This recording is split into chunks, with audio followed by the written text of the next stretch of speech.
আজকের ভিডিওতে আলোচনা করব যে বাড়িতে কোন প্রয়োজনীয় ওষুধগুলি আপনি সবসময় রাখবেন। এখানে আমি 10টি প্রাথমিক ওষুধের একটি তালিকা বানিয়েছি, যার মধ্যে প্রথমেই হচ্ছে ডেটল বা স্যাভলন। আপনি যে কোনো অ্যান্টিসেপটিক সলিউশন ব্যবহার করতে পারেন। যেহেতু ভারতবর্ষে ডেটল বা স্যাভলনের ব্যবহার সবচাইতে বেশি, সেই জন্য আমি ডেটল বা স্যাভলনের কথা বলেছি। কোথাও কেটে গেলে আপনি ডেটল বা স্যাভলন দিয়ে সেই জায়গাটিকে পরিষ্কার করতে পারেন। পরিষ্কার করবেন কি দিয়ে? একটি তুলো। তাহলে কি হলো? প্রথম নম্বরে ডেটল অথবা স্যাভলন এবং সাথে একটি তুলো। নম্বর 2-এ রয়েছে গজ এবং ব্যান্ডেজ। কোনো জায়গা কেটে গেলে সেই জায়গাটি আপনি ডেটল অথবা স্যাভলন দিয়ে পরিষ্কার তো করে দিলেন, এরপর সেখানে আপনাকে একটি গজ দিয়ে বেঁধে রাখতে হবে। অথবা যদি কাটার জায়গাটির পরিমাণ ছোট হয় তাহলে আপনি ব্যান্ডেড দিতে পারেন। এবার ব্যান্ডেডও 2 ধরনের হয়। কি কি? একটি হয় কাপড়ের ব্যান্ডেড, একটি হয় প্লাস্টিকের ব্যান্ডেড।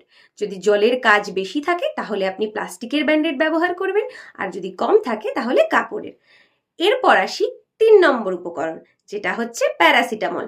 আমাদের জ্বর হলে, আমাদের যে কোনো রকম গায়ের ব্যথা হলে আমরা প্যারাসিটামলের ব্যবহার করতে পারি। আপনারা 2 রকম প্যারাসিটামলের ডোজের রাখতে পারেন। সেটা হচ্ছে একটা প্যারাসিটামল 500, একটা প্যারাসিটামল 650। তালিকায় 4 নম্বর ওষুধটি হচ্ছে ডাইজিন বা যে কোনো অ্যান্টাসিড। আমি ডাইজিনের নাম বললাম কারণ আমাদের দেশে ডাইজিন সবচাইতে বেশি চলে। ডাইজিন এমন একটি ওষুধ যা আপনার অ্যাসিডিটিকে নিরাময় করতে সাহায্য করে। ডাইজিন অর্থাৎ অ্যালুমিনিয়াম হাইড্রক্সাইড অথবা ম্যাগনেসিয়াম হাইড্রক্সাইড কম্পোজিশনের আপনার দেশে যেটা যেরকম চলে আপনি সেই মতো অ্যান্টাসিডের ব্যবহার করতে পারেন। নম্বর 5-এ রয়েছে থার্মোমিটার। থার্মোমিটার কেন আমাদের প্রয়োজন সেটা তো আমরা সকলেই জানি। জ্বর হলে আমরা সেই জ্বর কত হয়েছে সেটা নির্ধারণ করার জন্য থার্মোমিটারের ব্যবহার করে থাকি। নম্বর 6-এ রয়েছে মুভ বা ভলিনি। কোথাও ব্যথা লাগলে বা কোথাও ফুলে গেলে আমরা সাধারণত মুভ বা ভলিনি দিয়ে থাকি।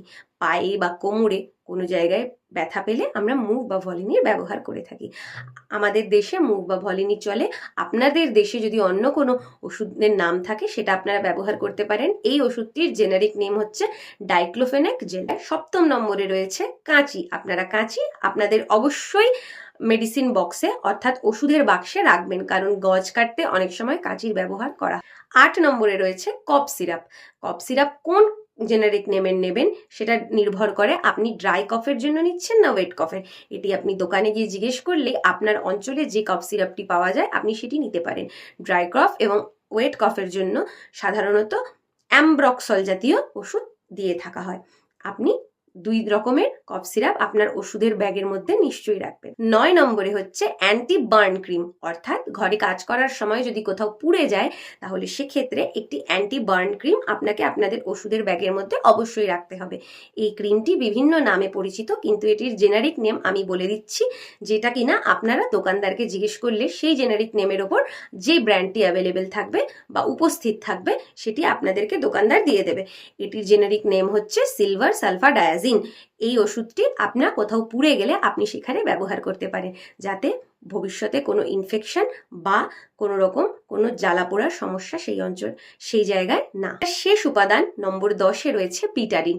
এই বিটাডিন বিভিন্ন কাজে ব্যবহৃত হয়। যদি আপনার গলায় কোনো রকম প্রদাহ বা ইনফেকশন হয় তাহলে আপনি এই বিটাডিনকে উষ্ণ গরম জলের মধ্যে কিছুটা দিয়ে আপনি সেটা দিয়ে দিনে 3 বার গার্গেল করতে পারেন। এতে আপনার প্রদাহ বা ইনফেকশন দুটোতেই আপনি উপশম পাবেন। আজকের ভিডিওতে আমি যে ওষুধগুলির কথা বলেছি সেগুলোর থেকে আমি কোনো রকম কোনো আর্থিক সহায়তা নিইনি।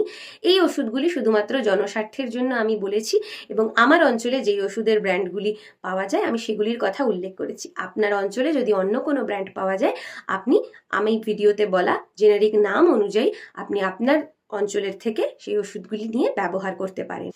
আমার এই ভিডিওর উদ্দেশ্যই হচ্ছে আপনার সুস্থ জীবনের কামনা করা। আপনারা সকলে ভালো থাকবেন, সুস্থ থাকবেন। দেখা হচ্ছে আবার একটি ভিডিওতে। নমস্কার।